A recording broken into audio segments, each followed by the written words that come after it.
أؤكد على احترام الطرح الآخر والرأي الآخر، ولا يجوز أن نشكك أبدا أبدا في نية من يقول لا، ولا يجوز له أن يشكك في نية من يقول نعم. المهم أن نشارك جميعا. أسألكم بالله لا تكونوا سلبيين، فالسلبية مدمرة، وإن تأخرنا سنداس بالأقدام، إن تأخرنا وتخلفنا سنداس بالأقدام. اذهب أنت وزوجك وأولادك ممن استخرجوا بطاقة الرقم القومي، اخرج غدا وصوت بما تشاء وبما تريد. المهم أن تشارك. صوتك الآن أمانة، فاذهبوا شارك، قل نعم، قل لا، قل ما شئت، المهم أن تخرج. أسألكم بالله انبذوا السلبية، اعملوا، تحركوا، قدم صوتك وصوتك أمانة، لتتدرب في المرحلة القادمة على أن ترشح وأن تقدم من تراه مناسبا لدينك أولا، ثم لمصلحة بلدك. لا تكن سلبيا. الصوت الآن فارق حقيقي. اخرج غدا، عبر عن رأيك.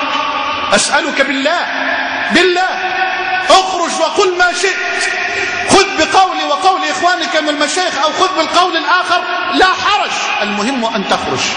وأريد أن أطمئن الشباب وأطمئن الأمة بأننا لسنا أمام مأزق حقيقي إن قلنا نعم أو قلنا لا، لأن البعض بيصور لنا إنه لو قلنا نعم أو قلنا لا فنحن أمام خيارين قد يعرضون البلد لمحن. لا تخف من هذا، لا تخف من هذا التضخيم المتعمد لإثارة الفتنة والبلبلة. عبر كيفما شئت وأنت مطمئن.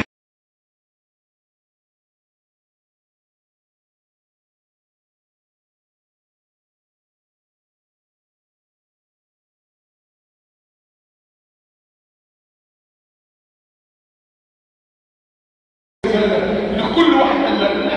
انا مش هواجه رساله اللي قال نعم، لان انا قلت نعم وخلاص. الواحد يعني واجه رساله الاخوان اللي قالوا نعم من قبل الاستفتاء، انما انا هواجه رساله للي قال لا، هواجه رساله لكل واحد منكم، كل واحده قالت لا. عايز اقول لهم انا مصري وانت مصري، انا مسلم وانت مسلم. مصر محتاجاني ومحتاجاني، والاسلام محتاجني ومحتاجك.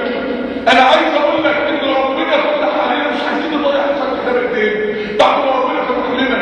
انا عايز اقول لك ان عشان ربنا ينصرنا لازم احنا الاثنين نبقى ايد واحده. لازم انا مؤمن بيك، انا مؤمن باحتياج مصر ليك، انا مؤمن باحتياج مصر لكل واحد وواحده.